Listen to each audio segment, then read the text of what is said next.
আচ্ছা, পরের অঙ্কটা দেখো, 2 অথবা 4 মিটার দীর্ঘ 1 বর্গমিটার প্রস্থচ্ছেদ বিশিষ্ট একটি ধাতব তারের এক প্রান্তে 7.5 কেজি ভর ঝোলানো আছে। তারের দৈর্ঘ্য বৃদ্ধি নির্ণয় করতে হবে।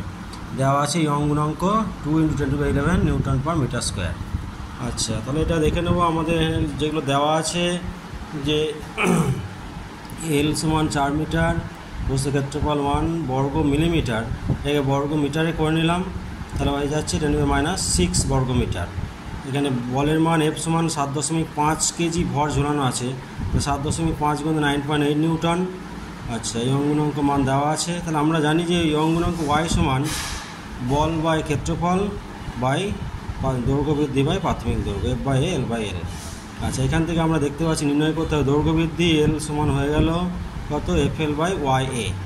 এবার মানগুলো বসিয়ে দাও, মানগুলো বসিয়ে দিলে এটা হচ্ছে 1.47 মিলিমিটার।